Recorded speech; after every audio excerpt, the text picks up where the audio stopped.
ओम नमः शिवाय। चेतना की यात्रा के 8वें भाग में आप सभी का स्वागत है। चेतना की यात्रा विस्तार है जिसका अंत नहीं है। तो ये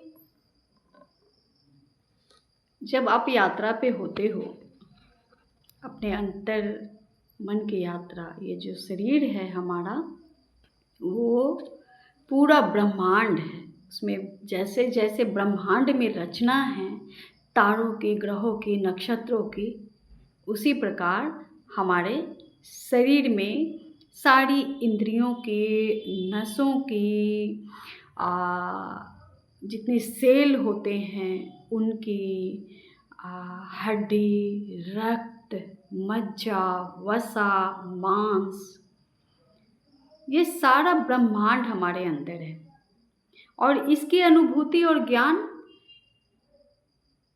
मेडिटेशन, ध्यान से आता है। ध्यान हमारे ऋषि मुनियों ने करके यहाँ पे सारे ज्ञान को दे दिया। और जब ध्यान करते हैं, मेडिटेशन करते हैं, तो ऐसे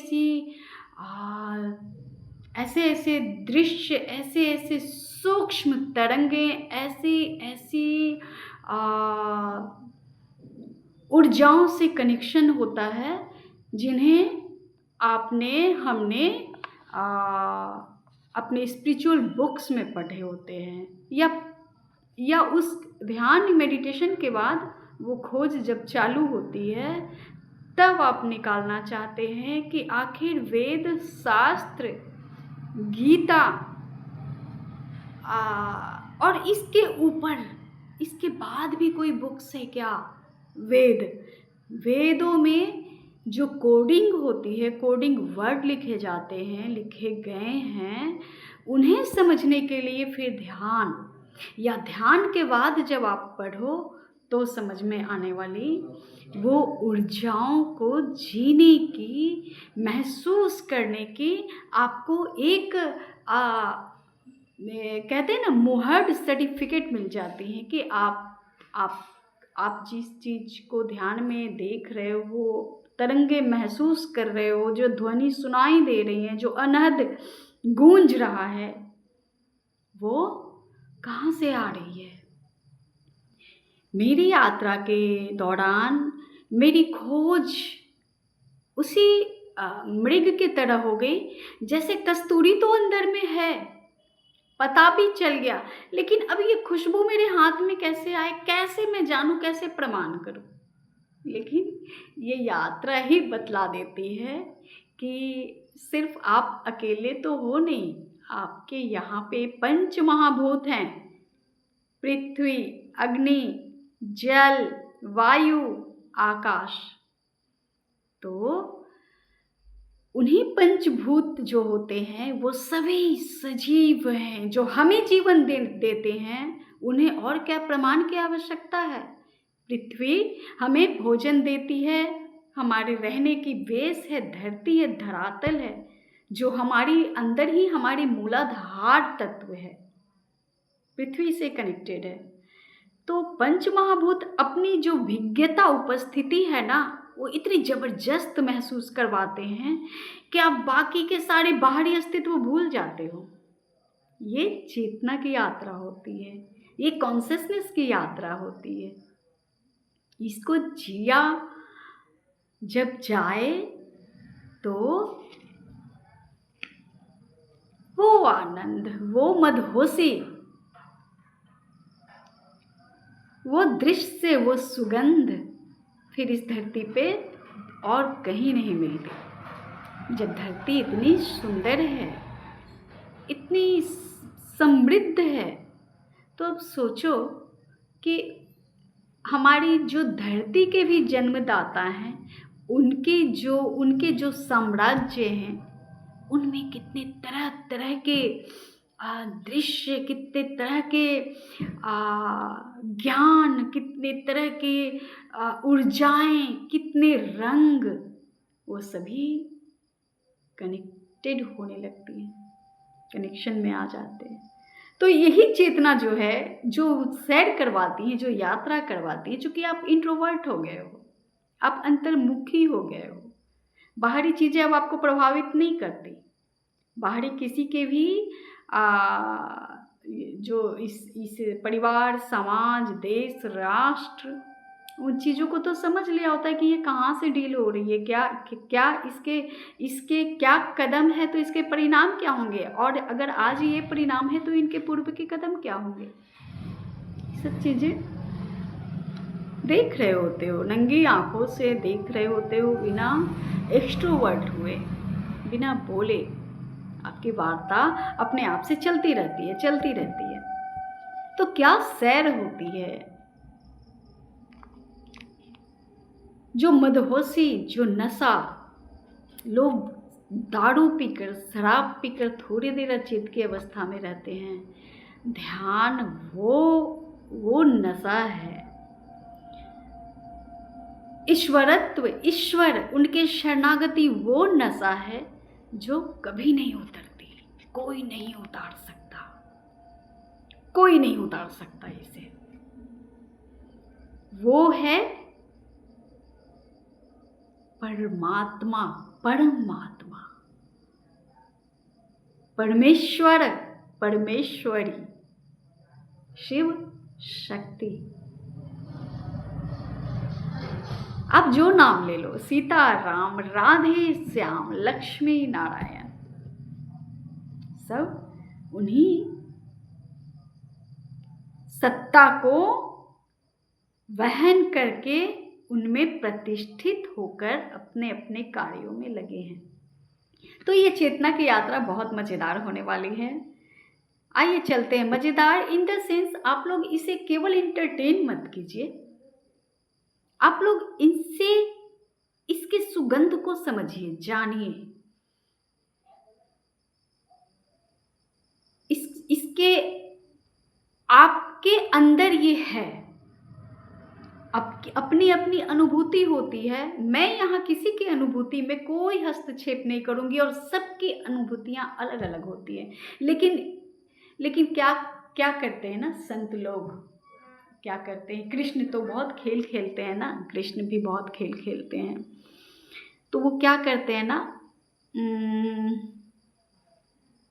लीला करते हैं, खेल करते हैं, प्ले ग्राउंड धरती पे प्ले करते हैं। तो कैसे प्ले करते हैं, तो जो बच्चे बहुत रोते हैं, परेशान होते हैं ना, तो उन्हें थोड़ा सा मक्खन दही वो साथ में दे देते हैं। यानी हम लोग संत लोग जो होते हैं वो लॉलीपॉप थमा देते हैं। यानी जो बच्चे बहुत ज़्यादा परेशान करने वाले होते हैं ना, किसी बात पे ज़मीन पे लेट के पूरा हाथ पैर को एकदम खोल के एकदम आउट ऑफ कंट्रोल हो जाते हैं, तो उन्हें माएँ जल्दी जाकर उन्हें कुछ भी देकर चुप करा देती हैं। जो वो मांगते हैं उसे देकर चुप करा देती हैं।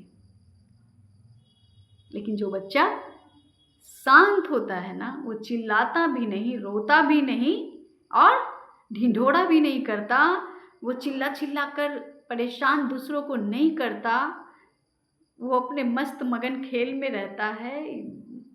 तो माँ कहीं भी कोई भी काम करती रहे, वो ध्यान उस बच्चे पे भी उतनी ही होती है उनकी। और वो जानती हैं कि ये बच्चा बहलने वाला नहीं है, इसे खिलौने देकर मैं नहीं बहला सकती, इसे जब तक गोद में न ले लूँ, जब तक इसे अपने अंक में न संभालूँ, तब तक मुझे भी संतुष्टि नहीं मिलेगी, और वो बच्चा मेरा ऐसे ही रह जाएगा वंचित मेरे एक माँ के प्यार से। तो माँएँ ऐसी होती हैं। तो वो जो चेतना है वही माँ है, वही कुंडलिनी है, और वही राजराजेश्वरी है, आदि शक्ति हैं। तो वो कितने सैर करवाती हैं,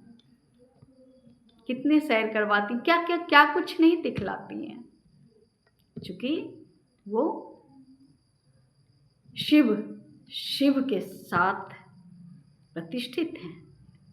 तो वो शिव स्थिर हैं, अचल हैं, पर्वत की तरह ध्यानमग्न हैं। तो मेडिटेशन उनका स्वरूप है, और जो मेडिटेशन में घट रही घटना है वो माँ की क्रीड़ा है। और उस अनुभूति को देकर उसे कोड को कोडिंग करके एक सफल, अब अध्यात्म की दुनिया में सफलता और असफलता जैसी कोई चीज नहीं होती दोस्तों। बस चलना होता है, बस चलना होता है, चलते रहना होता है। ये मंजिल नहीं होती, ये रास्ते होते हैं, और रास्ते इतने खूबसूरत होते हैं कि मंजिल की चिंता नहीं रहती। लगता है जैसे इसी रास्ते, बस रास्ते खत्म ना हो।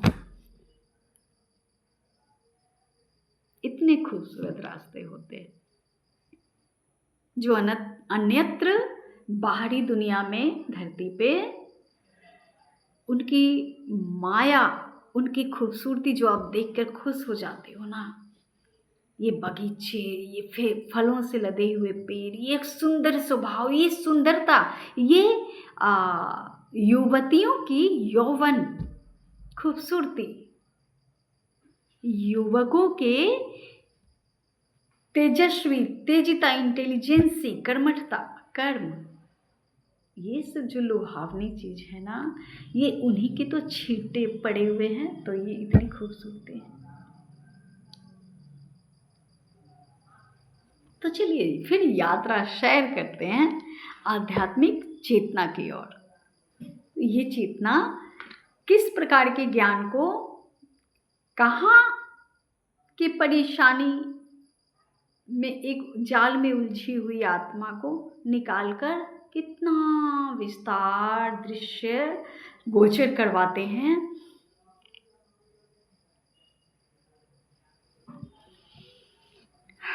ये 2/5/2023 मंगलवार की ये कॉन्शियसनेस, ये चेतना है। ये मनुष्य के भौतिक शरीर में जब सात्विक ऊर्जा प्रवेश करती है तो ये कोई साधारण सी चीज नहीं होती। धरती के जीव मनुष्यों को अंतरिक्ष के शाश्वत परम सत्ता ने इस तरह गढ़ा है, वो भी अपनी ऊर्जा को पहचान कर विकसित करके परम चैतन्य हो सकता है। धरती जैसे ग्रह को भी अध्यात्म की मदद से आत्म जागृति प्राप्त करके बहुत उन्नत आत्म प्रदेश बना सकता है। अब ये एक आत्मा के अंदर ये ऊर्जा है, ऐसे ऐसे थॉट्स हैं, तो सोचो अगर पूरे धरती के बारे में जो सोच रहा है, अगर ऐसी ऐसी आत्माएं इतनी करोड़ संख्या वाली पृथ्वी पे अगर आधी और क्वार्टर भी हो जाए ना, तो क्या बल होगा उस आत्मबल में, क्या ऊर्जा होगी जो पूरी पृथ्वी को चेंज करने की बातें कर रहा है। तो ये कॉन्शियसनेस है, ये चेतना है। तो पर आज के मानव ने अपने अंदर लौटने की दिशा जैसे भूल गए हो। मेरी आध्यात्मिक साधना जो ये पंचभूत मिलकर कर रहे हैं, इस शरीर के द्वारा परम चैतन्य से मिलकर जब मैं अध्ययन करती हूँ गुरुओं की वाणी, तो समझती हूँ कि उन्होंने अपनी आत्मिक उन्नति में क्या पाया होगा।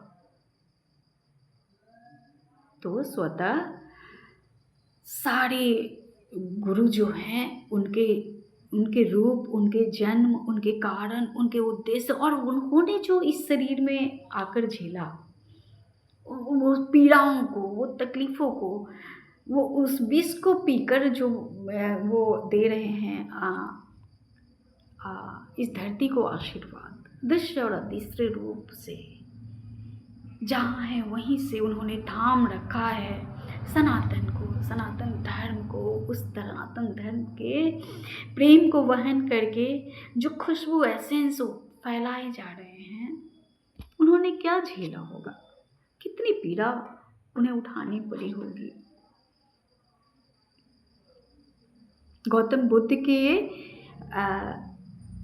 चेहरे पे थूकी गई थी, थूका था किसी ने।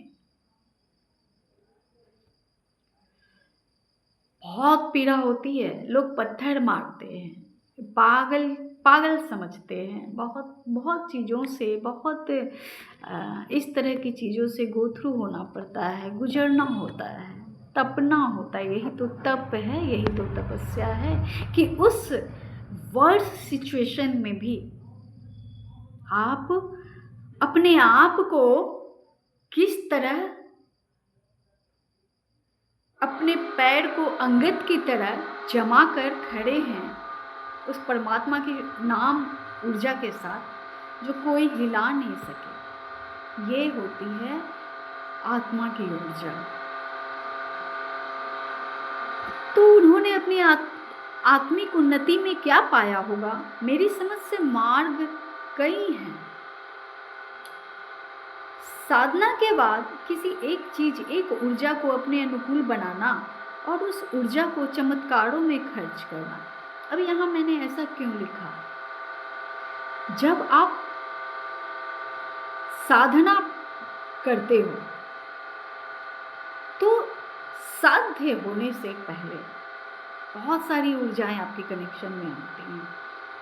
तो क्या करते हैं हम? उन ऊर्जाओं को चमत्कारों में खर्च करना चाहते हैं कि कोई मेरा भी नाम ले, मैं भी नाम, नेम, फेम, धन सब कमाऊं और मैं मशहूर हो जाऊं। ऐसा जनरली होता है मशहूर होने के लिए, नेम के लिए, फेम के लिए, क्योंकि वो ऊर्जा ही ऐसी है जो हर कोई संभाल ही नहीं सकता उसे। और जब ये प्रसिद्धि जब मिलती है तो अहंकार भी आता है साथ में। आपकी वो यात्रा जो है अवरुद्ध होती है।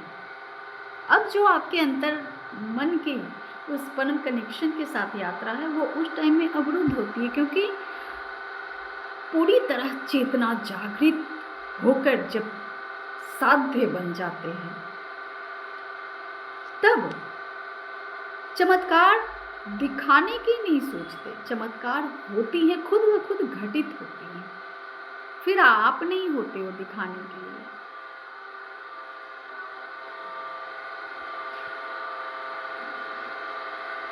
चमत्कारों में खर्च करना या इस धरती की पुकार पर खर्च करना, अब ये छोटी चीजें लगने लगती है, लेकिन क्या होता है ना कि यहाँ पे ये भी समझ में आई कि यहाँ पे ना लोग चमत्कार को नमस्कार करते हैं, चमत्कार देखना चाहते हैं। जैसे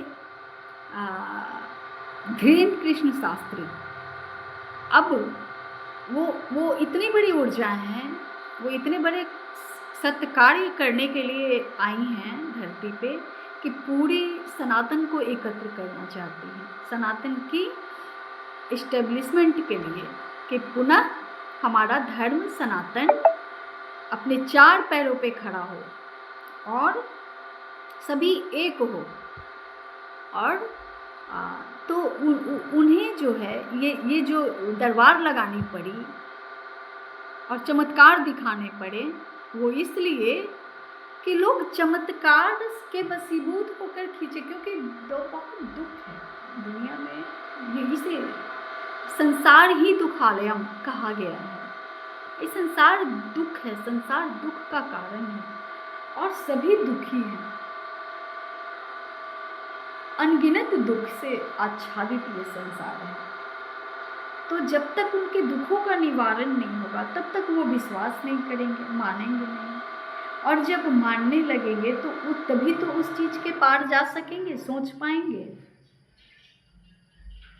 जब हमारी क्षुधा शांत होती है, आप भूख शांत होती है उन वर्गों के लिए जहाँ खाना बनाना, खाना और खाने की सामग्री को जुटाना ही जीवन लगता है, उनके लिए ये इन सभी चीज़ों की क्या महत्व?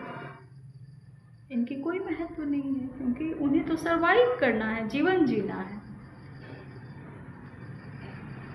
इनकी महत्व तो वहाँ होगी जहाँ आपका पेट भी भरा हो और चीज़ें। इसीलिए ये जो चेतना की यात्रा है हर उन व्यक्ति को करना चाहिए जो आज अपने सुखों ऐश्वर्यों को भोग रहे हैं, उसके बाद भी मन शांत नहीं है, फिर वो उन चीज़ों की तलाश है, उस तृप्ति की तलाश है, तो फिर उस यात्रा पे उन्हें ज़रूर अवश्य निकलना चाहिए। क्योंकि जो भी मटेरियलिस्टिक चीज़ अचीव करना था उन्होंने कर लिया। अब इसके पार की दुनिया को जानो, देखो, समझो कि तुम्हें अब तुम्हारे आने का कारण क्या है, तुम्हें जाना कहाँ है और तुम्हें अब क्या कार्य करने हैं इन चीज़ों से बाहर जाकर। तो इसलिए इस धरती की पुकार पर खर्च करना, तो इन सभी चीज़ों से निकलकर जो जेन्युइन इस पूरे धरती की पुकार होगी, जो लोगों को दुख होगा, जो आपके समाज में जो बेड़ियाँ होंगी, उन सभी पर कार्य करना, फिर तोड़ना, फिर प्रश्न करना, फिर उस तरह के संगठन बनाना और फिर इस ऊर्जा को चेंज करने के लिए कार्य करना, तो खर्च करना। सात्विक ऊर्जा उसी तपी मानव देह को चुनती है जो उसे पूर्ण सम्मान देने में अपनी सारी चीज़ों को त्याग कर खाली हो जाए। वो परम प्रेम की ऊर्जा है भाई। साधारण से जब कि कोई स्त्री किसी पुरुष के प्रेम में पड़ती है तो वो अपना सर्वस्व ही निछावर कर देती है। अब उसका तन, उसका मन, उसका धन, उसका पूरा जीवन उसके प्रति समर्पित हो जाता है, उस परिवार के प्रति समर्पित हो जाता है। तो सोचो अगर एक स्त्री को उस परम से प्रेम हो जाए तो वो क्या क्या फिर ऊर्जा होगी उसमें, वो क्या कर सकती है फिर वो सारी बेड़ियों को तोड़ सकती है बिना किसी हेजिटेट के। वो तोड़ देंगी सारी बेड़ियाँ, क्योंकि वो प्रेम के लिए, जब प्रेम होती है उन्हें, जब अपने परिवार की सुरक्षा की बात आती है, एक माँ को अपने बच्चों की सुरक्षा की बात आती है, एक अर्धांगिनी को अपने अर्धांग के साथ चलने की बात आती है, वो सभी कुछ में कदम से कदम ही नहीं, कदम से आगे भी चलती हैं। तो अब ये इनके बाद अगर वो परम से प्रेम हो जाए किसी स्त्री ऊर्जा को, जैसे पार्वती को, जैसे कुंडलिनी को, जैसे चेतना को, अब उसे दुनिया में, संसार में कुछ नहीं चाहिए, कुछ भी नहीं चाहिए। अब वो सीधी वहीं जाकर अपने परम पे ही जाकर रुकेंगे। अब अपने उसी प्रेम को आलिंगन करके, प्राप्त करके ही वो संतुष्ट होंगी। वो, उन्हें परवाह नहीं कि मैं इस यात्रा में जीऊं कि मरूं। कितना तपस्या किया था माँ पार्वती ने, कितनी तपस्याएं की थी। हम लोग पढ़ते हैं, आज भी उनके चरित्र को पढ़ते हैं देवी भागवतम में, तीज के व्रत की कथाओं में। इतने वर्ष उन्होंने सूखा पत्ता खाकर जिया, इतने वर्ष वो धुआं पीकर रही। तो जब वो प्रेम हो जाए ना परम से, तो प्रेम की अवस्था ही परम तक पहुंचने की होती है। तो जो ऊर्जा है, जो देवी की ऊर्जा है, शक्ति है, वो तो वहीं जाकर रुकेगी। फिर अगर किसी स्त्री, इसीलिए स्त्री को रोका गया, हमारे उन्हें नहीं संत और उन्हें नहीं जागृति के लिए, उनकी जागृति ये जान न जाए अपने आप को, ये समझ न जाए अपने आप को, इसके लिए बहुत सारी सामाजिक बेड़ियाँ बनी और उसी को कैरी करते हमारे पूर्वजों लोग आ रहे हैं कि माँ को ऐसी होनी चाहिए, बेटी को ऐसी होनी चाहिए। क्योंकि उनके फिर परिवार का क्या होगा? उनके परिवार में कौन होगा जो पूरा अपना ही बलिदान, अपना त्याग करके पूरे फैमिली, पूरे परिवार को रख सकता है खड़ा, पोषित? फिर क्या होगा? तो उस स्त्री को अगर प्रेम हो जाए, उस शक्ति को, उस चेतना को, अपने चैतन्य से मिलने की जब इच्छा हो जाए, इच्छा शक्ति, वो भी शक्ति है, वो भी माँ है। इच्छा के बिना ही तो लोग अधूरे रह जाते हैं, मरते हैं फिर जन्म लेते हैं। इच्छाएं अधूरी होती है तो क्राइम करते हैं। इच्छा है उनकी कि आज मैं बैंक लूटूंगा, आज मैं उसे बताने जाऊंगा, आज मैं जवाब दूंगी, मैं अब ये कार्य करके रहूँगा। इच्छा, अब वो इच्छा वो उस परम के खोज की है, परम के चैतन्य की खोज की है, तो उसे अब कुछ नहीं चाहिए इस धरती के। अब वो वहाँ जा कर ही विश्राम करेगी, उसे कोई नहीं रोक सकता। तो उसे पूर्ण सात्विक ऊर्जा उसी तपी मानव देह को चुनती है जो उसे पूर्ण सम्मान देने में अपनी सारी चीज़ों को त्याग कर खाली हो जाए। परम की प्रेम है भाई। ऊर्जा की तीव्रता कुछ और अंदर रहने ही नहीं देती।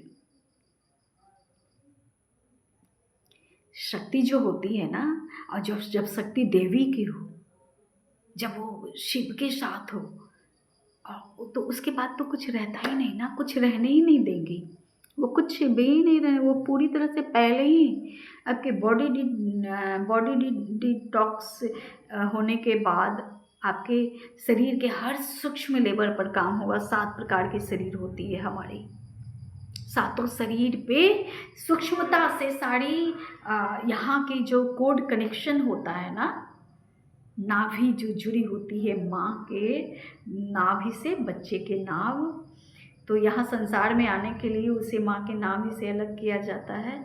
उसी प्रकार ये इस नाभि में जो पेनिट्रेट की गई है ना कोड जो यहाँ कनेक्टेड है, उस नाभि को वो ऊर्जा काटती है।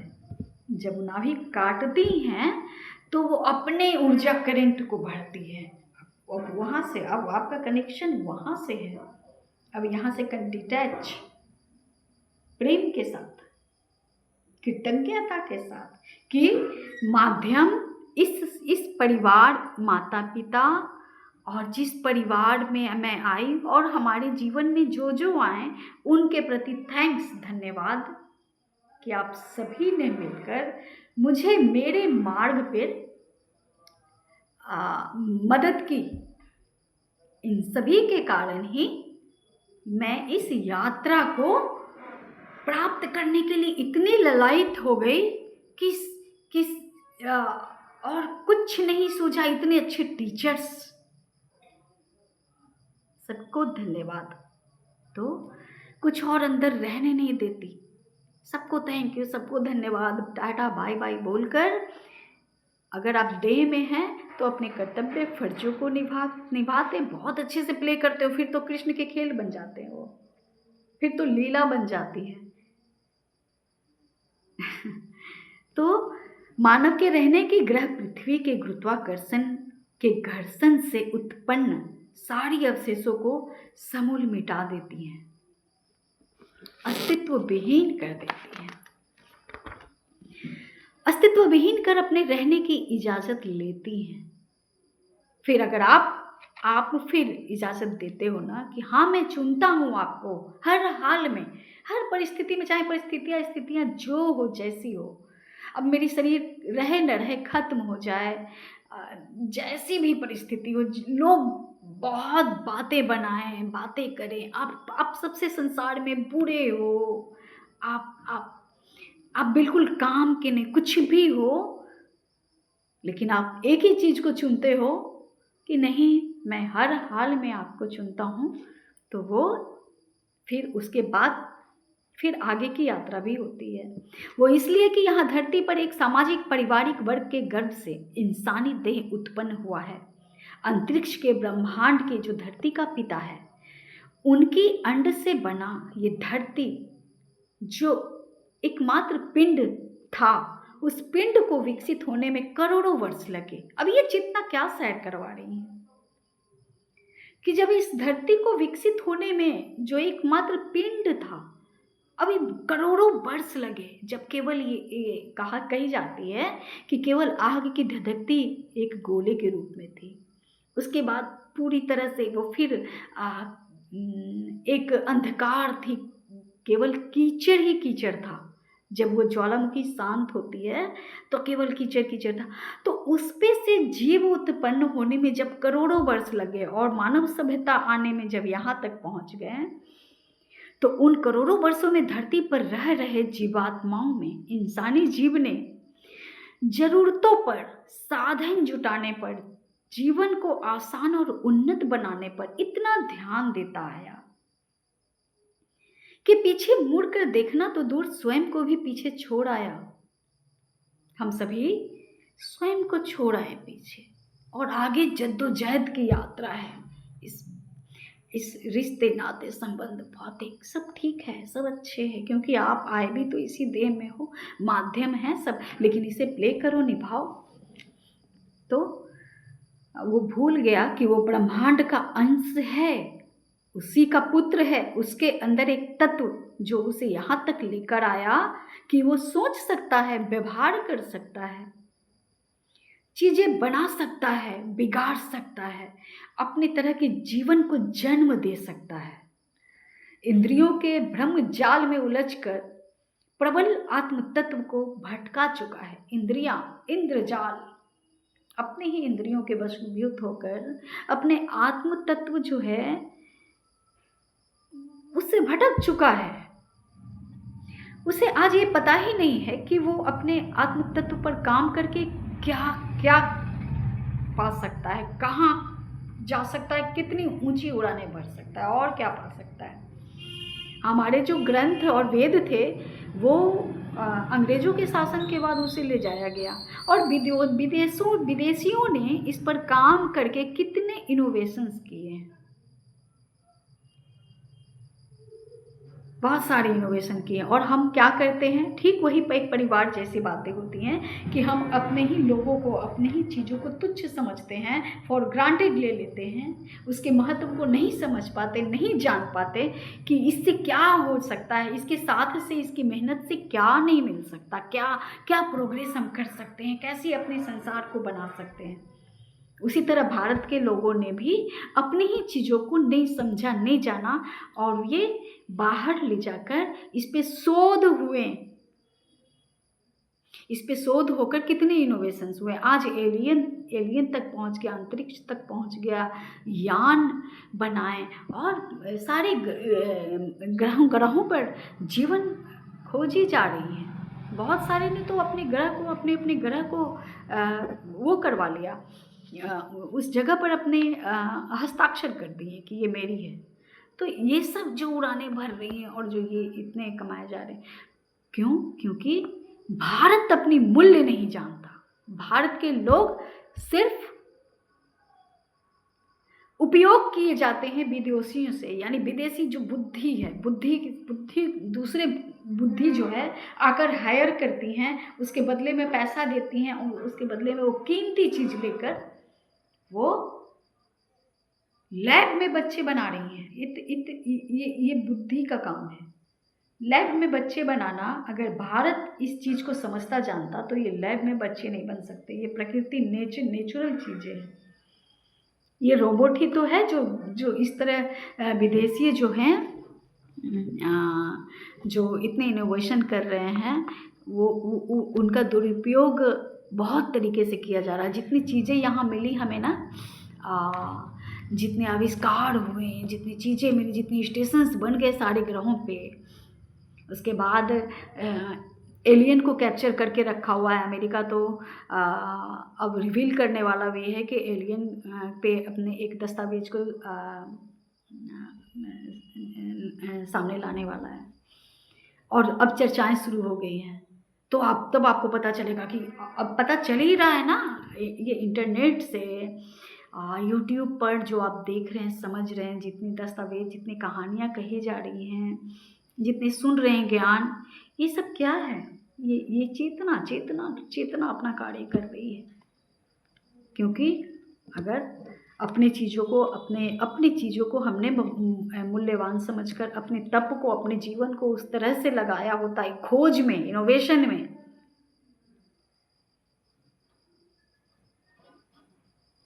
तो कितनी उन्नति होती। लेकिन ये भारत की धरती सनातन है, सनातन की धरती है, धर्म की धरती है, संतों की धरती है। ये इसके गर्भ में वो ज्ञान है, उसे कोई नहीं चुरा सकता। इसलिए आज ये तुच्छ आत्मा, ये छोटी सी जवान मुँह वाणी बोल रही है, और बोल रहे हैं संत, तो ये उसी गर्भ की देन है, उसी माँ धरती के गर्भ से निकले हैं। और ये चेतना के जानकारी है, उसी माँ धरती जो है पंचतत्व मिलकर उस चेतना के द्वारा बतला रहे हैं। इसी तरह तो ऋषि मुनियों को भी उन्होंने प्रज्ञा किया होगा, प्रज्ञा दी होगी, गायत्री के मंत्र दिए होंगे, विज्ञान भैरव जो वाणी सुनी जा रही है, जो डाउनलोड्स हो रही हैं और वो लिखी जा रही हैं, यानी शिव और शक्ति की वार्ता।